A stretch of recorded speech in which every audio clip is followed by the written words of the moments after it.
Found images, second-hand accounts of ancestral country I can only view other people's documentation of, the place my ancestors and my family were dispossessed of.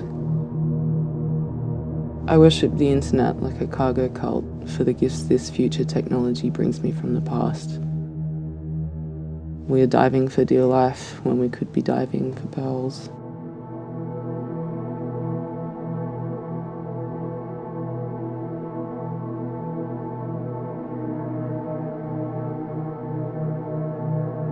It's funny how it took a pandemic to remind myself of my values, what I value most. You make me feel so cared for. I wonder if it's because we aren't allowed out now the world's changed.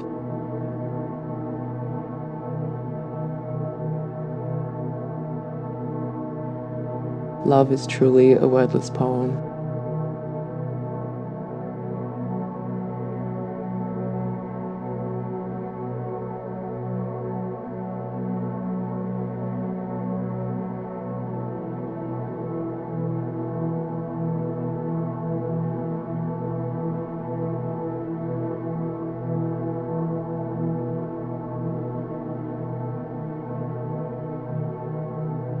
I never cared much about blood until I saw this stranger's face. My father's eyes looking out from someone else. I see now there is something there. Blood has its own call. It calls to something, it's trying to say something. It's not love or understanding, it cannot see beyond itself, but it is something. It is trying to express something. It's time travel through bodies. It's something trying to survive, to keep going, to keep living, to keep jumping. A hidden code willing itself into form, forming itself into shape, speaking itself into shape, into body. Filling the space, leaving the confines, overcoming boundaries. Bodies fool us into a certain kind of being, but it doesn't last long. We can't stay separate for long. The pieces are magnetized. The cells will destroy and repair each other in turn. We can't stay in one place. The urge to leave is too strong. The virus is good at living. To live is to keep repeating. To repeat is to keep living. Whatever it takes to keep moving, to find the next vessel.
I must learn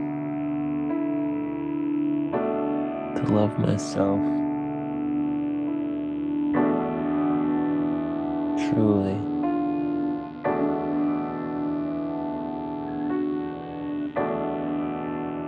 And to know it, to know my own worth. I must, I will, I am in the act of.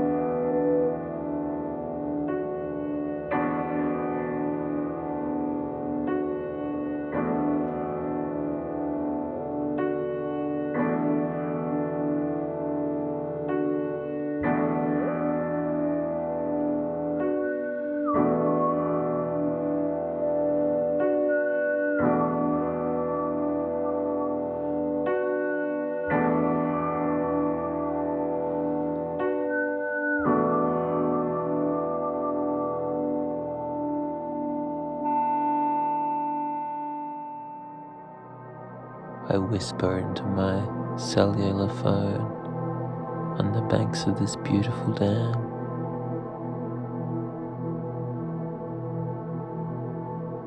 Good night, self-sabotage.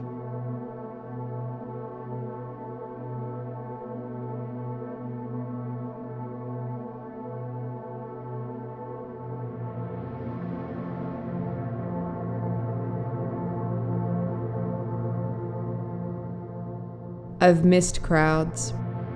The dense babble of voices in a full room would sound like a symphony right now. The reluctant but consensual press of bodies in a tight space would feel like a forbidden hug. A tightly packed venue of semi-familiar faces would be a family reunion.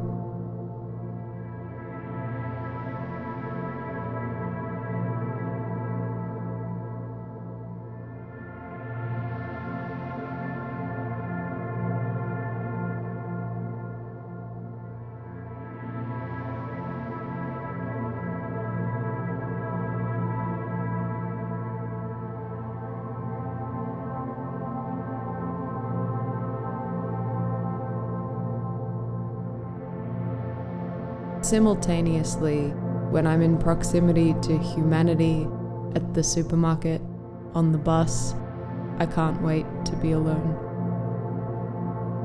I want to embrace humanity, but at the same time, humanity scares me. Maybe it always should have.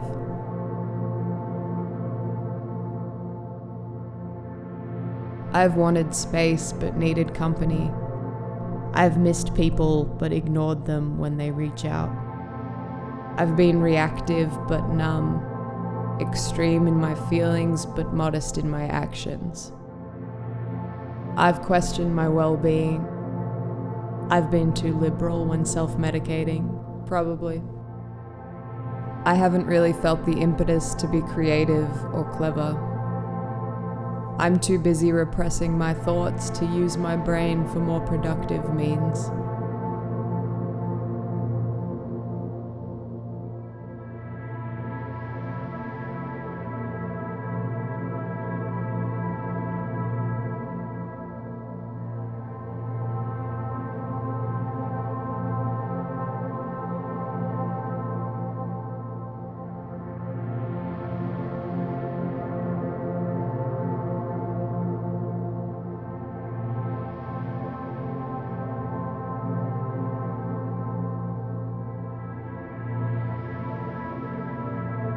I've been trying to catch the sunshine in our courtyard out the back, a built-up little area with brick walls all around. The sun hits this one spot where I've placed a wooden chair. In the chair, I sit and read with the bright sun on my skin. It only hits this spot once a day. I get sad if I miss it.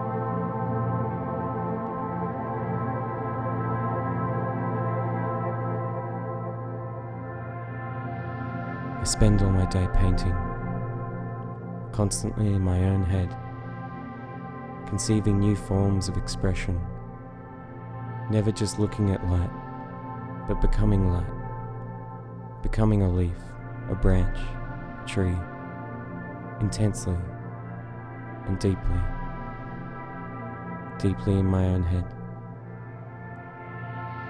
I lose myself in this process, listening to the sound of my paintbrush on the canvas, the sound of brushing, like the sound of feet sweeping across a dance floor between beats. It makes me hold my breath, so I can hear it more clearly.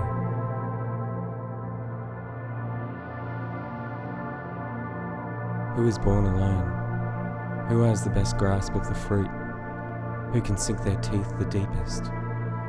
Who is better at practicing wisdom? Who has the power to stay forever?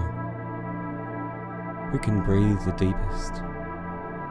Whose dreams can be awakened? Who can shine a light and lead the way?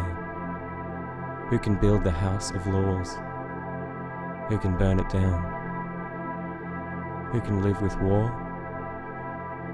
Who can die at peace? Who is born alone?